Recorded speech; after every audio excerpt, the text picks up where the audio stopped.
this table, which also doubles as my daily Mk2 Escort. That is definitely split after a lot of messing around. Oh no. That's a win. Take her for a spin.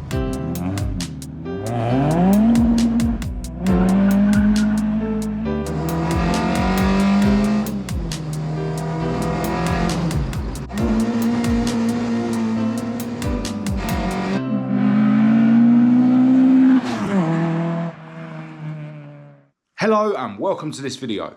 I'm Marcus Hayes and today I'm going to be spending some time on Esther, my ST170 powered Mk1 Escort.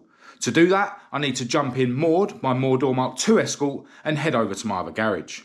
But while we're on the subject of moored, I've had some things through the post. First of all, I've now finally received the paint for Maud's upcoming paint job. The paint I've got is some sort of military paint, which is apparently really tough. I'm not going to reveal the colour until I've actually painted the car. I've had another thing through the post that was actually recommended to me by the guy that I was chatting to at Chelsea Cruise recently, who had the red Mk2 Escort. What I've got here is a fly-off handbrake conversion kit. Basically, this will convert your standard handbrake to a fly-off handbrake. So, you know, when you pull it up, it will just fall down on its own. And then when you want to lock it up, like to park, you just press the button.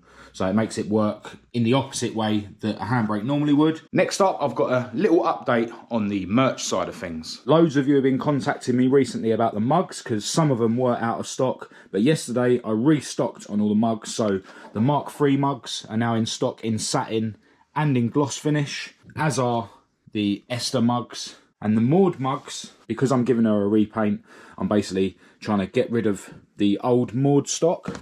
And all Maud merch, including these mugs and the stickers, I'm now slashing the price by 50%. All you need to do is type in the discount code ROLLER at checkout and you'll save yourself 50% on all Maud merch. Plenty of stickers in stock for those of you that want to support and represent in that way. And the Maud stickers are also 50% off, just type in ROLLER at checkout. Still got plenty of the MH decals as well, available in 9 colours. Now, while we're talking about merch, there's actually something that I've been meaning to announce to you all for ages, but I've just been finalising a few things. So I've got a clip that I'm going to put in now to let you know about that.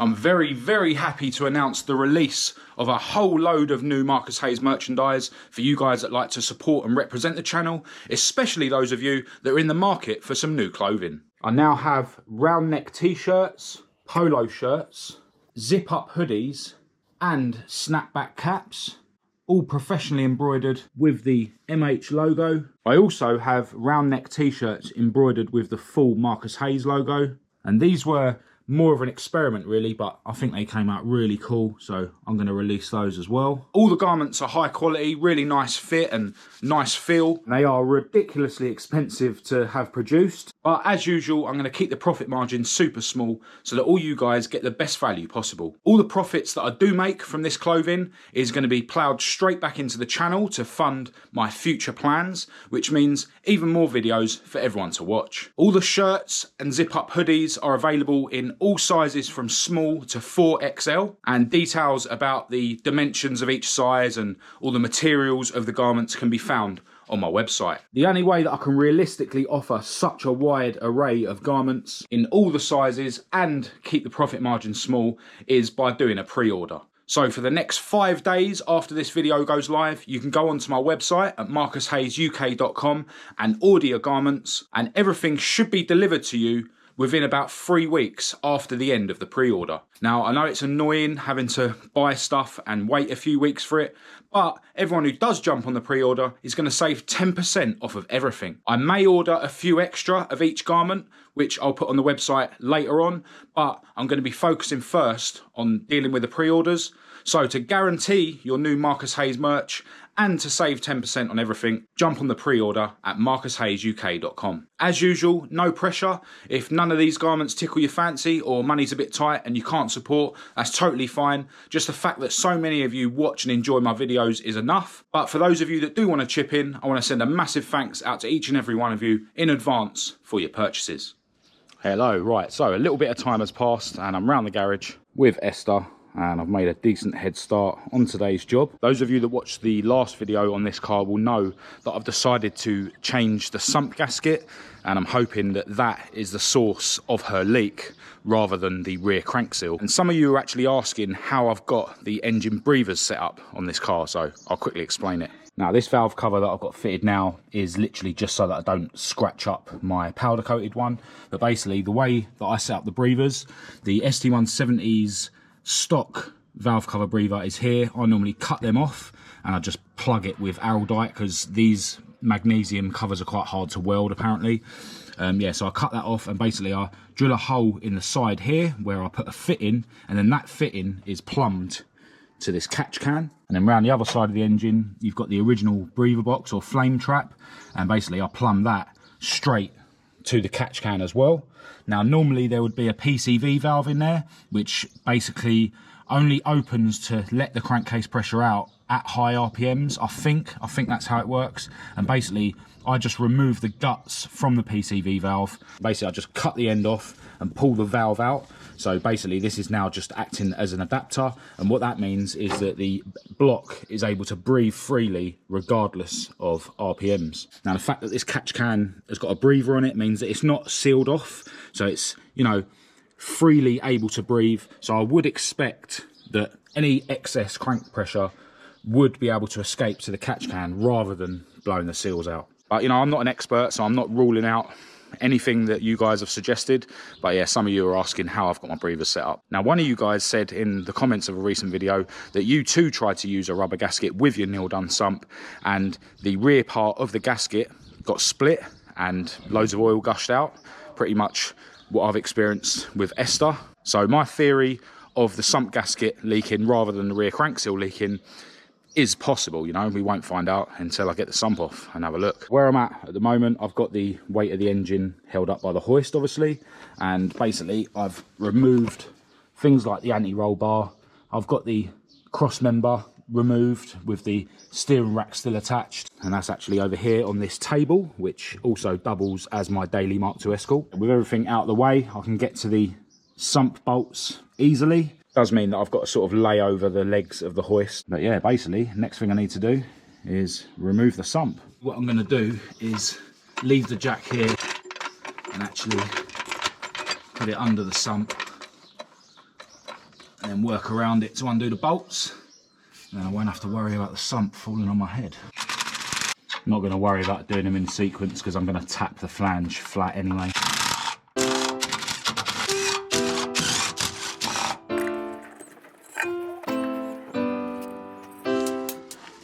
Well, just looking at the back end of this sump, that is definitely split, and the engine oil was coming out the back of the engine, so it could be possible that it was the sump. Now comes the worst part of this job, which is cleaning everything up so that I'm able to refit the sump with the new gasket. So yeah, I'm going to crack on with all that, and I'll catch back up with you when I'm ready to put it all back together.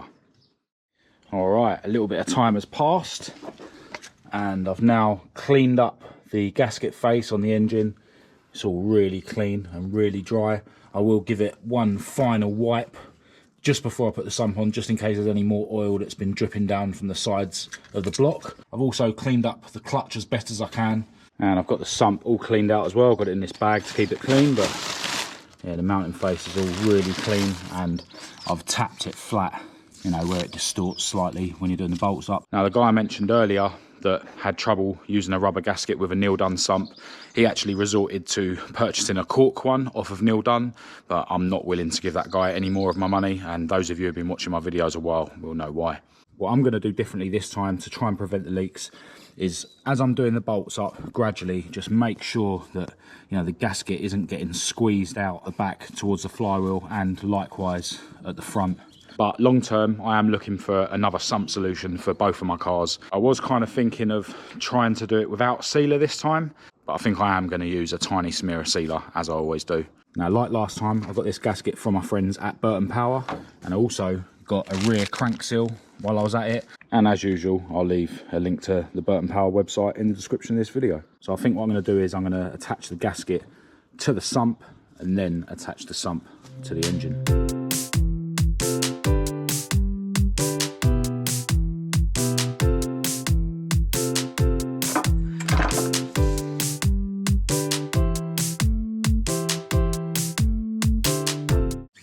should have attached the gasket to the engine, you know. Alright, so I took the gasket off and added a bit more sealer, so I was able to actually stick it to the engine. So now I'm going to try and get the sump on. I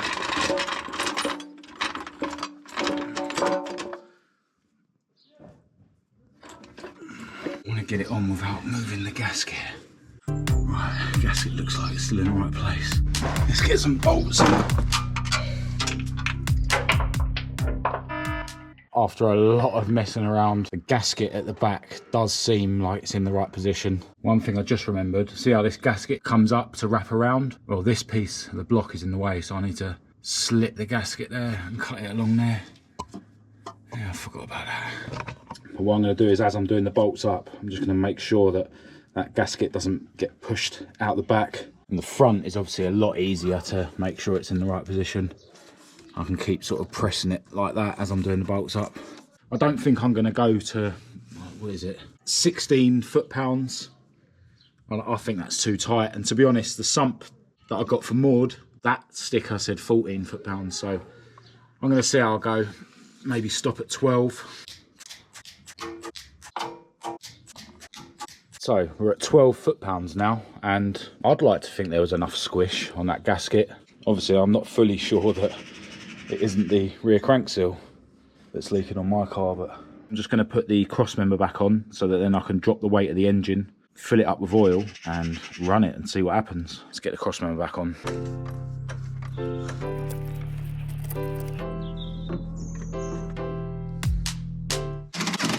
Alright, now we can let the hoist down.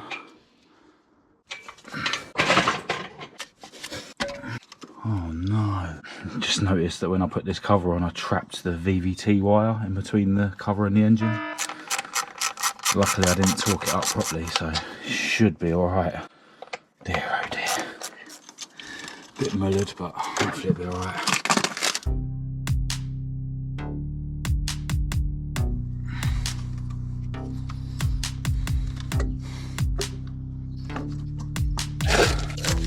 Bits of tape off. I need to hook up the crank sensor and the coolant temperature sensor. Also need to fit the starter motor and wire that up, and then I can connect the battery and then we'll see what happens. So I'm going to button everything up and I'll chat to you afterwards. Alright, so everything's hooked up. I've actually only got one bolt in the starter motor, but I've hooked the sensors back up. Unfortunately, I haven't actually got enough oil, so what I've done is I've disconnected the coil pack and I'm going to double check to see how much oil pressure we can build up before I go for a start.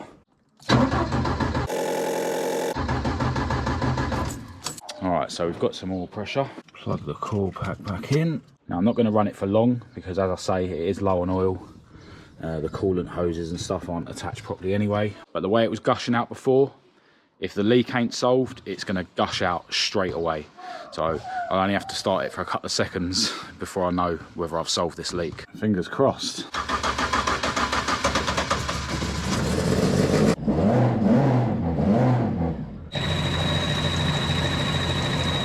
Well, I'm pretty certain that that's a win.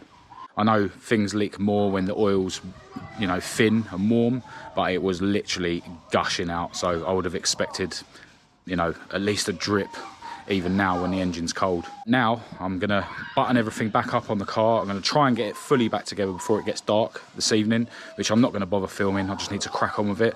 And I'm gonna continue this video tomorrow when hopefully I'll be taking my beautiful girlfriend Kat for her first spin, and this time I'll definitely turn the cameras on so that you guys can get some footage of the car running as well. So I'll see you in a sec. Hello, right, into the next day. Now last night I basically managed to get most of Esther back together. All I had to do today was swap the valve covers over and fit the water rail and hook up the coolant pipes and stuff. But yeah, she's as ready as she's ever going to be today to go for a rip. So before she breaks down, I'm going to set the cameras up in the car and take her for a spin.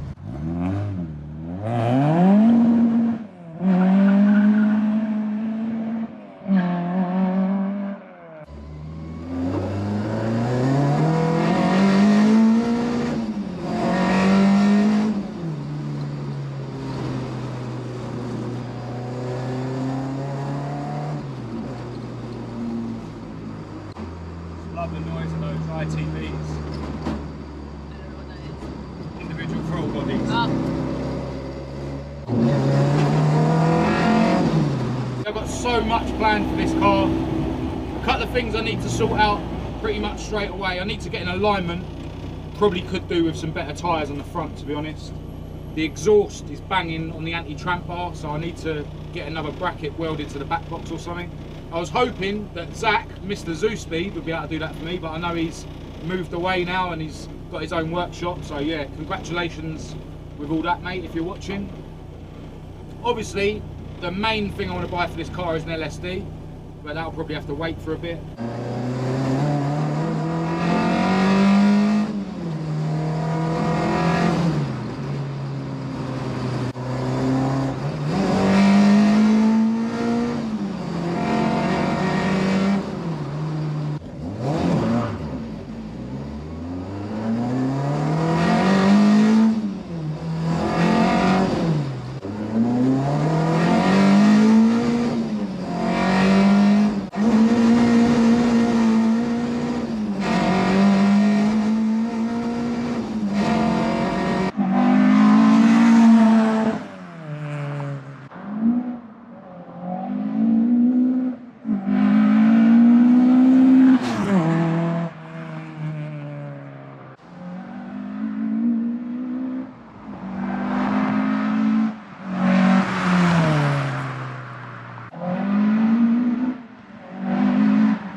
Alright, so we made it back in one piece. One thing I have noticed already is there's definitely an oil leak. Seems to be coming from the front. It's probably that crank seal. And considering how easy that seal was to push in, I wasn't expecting that to last, to be honest. I'm going to get myself a Ford one or a pay-in one from Burton Power. Had another bit of an issue. Got coolant coming down here. It seems to be dripping off the heater itself, so I don't know if the heater core itself has got a leak. So yeah, still got leaks to deal with. I don't know if I'm going to be able to put the car on the dyno with that front crank seal leaking like that. I don't know, I'll have to see. Anyway, right now I need to head to Rob's workshop to sort something out with my dad's Mk3. Alright, so into Rob's workshop. He's just been showing me his new AFR gauge for his 100E AEM. Looks like a pretty decent bit of kit. Now, as we showed you in a recent video, Rob kindly made some clips. This is pretty much ready for paint now, but we've had a bit of an issue. The paint shop won't lend Rob his scanner so that we can get an exact paint match on this. The pot of paint that I had, that I gave to Rob, which was what we used to paint the rocker cover, is completely different than the shade that's on the car. So we've resorted to removing the driver's door, which admittedly will make it easier for Rob to paint the seal.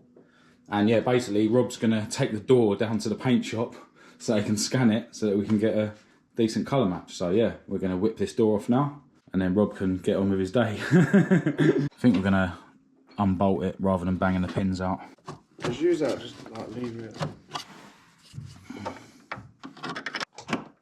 Yeah, that's it. There you go. Sweet. So do you want to hold the door and I'll undo them? Yeah.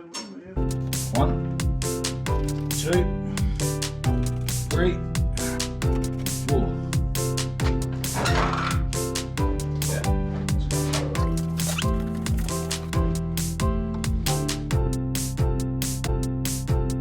Yeah, Rob's put hours and hours and hours into this car, which is very much appreciated. More goodies for the 100E. Rob's decided to put some Escort bubble arches on it, just so that he can get some decent sized tyres under the arches, because it is going to be pretty much a dedicated drag racing car. More goodies. Ooh. Alright, so time for us to make our way home. I hope you enjoyed finally seeing some clips of Esther on the road. It's a shame that the front crank seal's gone again, but I did expect it, to be honest. I know loads of you said that those BGA seals are good, but it was just way too loose when I was putting the seal in. So, as I say, I'm going to get hold of a genuine Ford one or a pay-in one from Burton Power.